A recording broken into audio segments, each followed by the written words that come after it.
4-ാം നൂറ്റാണ്ടിൽ കോൺസ്റ്റന്റൈൻ ചക്രവർത്തി റോമ ഭരിച്ചിരുന്ന കാലത്ത് അദ്ദേഹം അയൽരാജ്യവുമായിട്ടുള്ള യുദ്ധത്തിൽ പരാജയത്തിന്റെ വക്കിലെത്തി.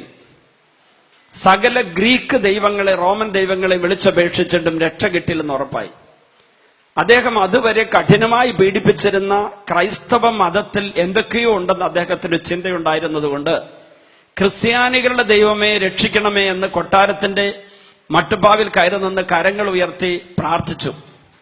ആ സമയത്ത് ആകാശത്തിൽ ഒരു തിളങ്ങുന്ന കുരിശിന്റെ അടയാളം കാണപ്പെടുകയും ഹോക് സീഞ്ഞോ വിഞ്ചസ് എന്ന് ലത്തീൻ ഭാഷയിൽ HOC ഹോക് സീഞ്ഞോ SIGNO VINCES വിഞ്ചസ് എന്ന് പറഞ്ഞാൽ ഹോക് സീഞ്ഞോ വിഞ്ചസ് എന്ന് പറഞ്ഞാൽ ഈ അടയാളത്തിൽ വിജയം വരിക്കും എന്ന് ഒരു സ്വരം മുഴങ്ങുകയും ചെയ്തു.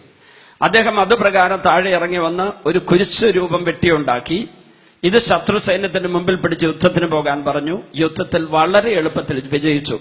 വിജയശ്രീലാളിതനായി തിരിച്ചു വന്ന കോൺസ്റ്റന്റൈൻ ചക്രവർത്തി വിശുദ്ധ കുരിശിന്റെ അടയാളത്താലെ ഞങ്ങളുടെ ശത്രുക്കൾ ഞങ്ങളെ രക്ഷിക്കുക എന്നുള്ള പ്രാർത്ഥന എഴുതിയുണ്ടാക്കി മാർപ്പാപ്പയുടെ അനുവാദത്തോടുകൂടി പ്രചരിപ്പിക്കാൻ തുടങ്ങി. പിന്നീട് മാർപ്പാപ്പ തന്നെ പള്ളികളിൽ 3 തവണ മണിയടിക്കുമ്പോൾ ഈ പ്രാർത്ഥന ചൊല്ലണമെന്ന് ഔദ്യോഗികമായി ആവശ്യപ്പെടുകയും സഭയിലെ ഔദ്യോഗിക പ്രാർത്ഥനയായി ഇത് മാറുകയും ചെയ്തു. അതാണ് ഈ കുരിശടയാള പ്രാർത്ഥനയുടെ ആരംഭം. ആ പ്രാർത്ഥന ഒരിക്കൽ കൂടി ചൊല്ലിക്കേ. വിശുദ്ധ കുരിശിന്റെ അടയാളത്താലെ ഞങ്ങളുടെ ശത്രുക്കളിൽ ഞങ്ങളെ രക്ഷിക്കുക, ഞങ്ങളുടെ തമ്പുരാനെ, പിതാവിന്റെയും പുത്രന്റെയും പരിശുദ്ധാത്മാവിന്റെയും നാമത്തിൽ ആമേൻ.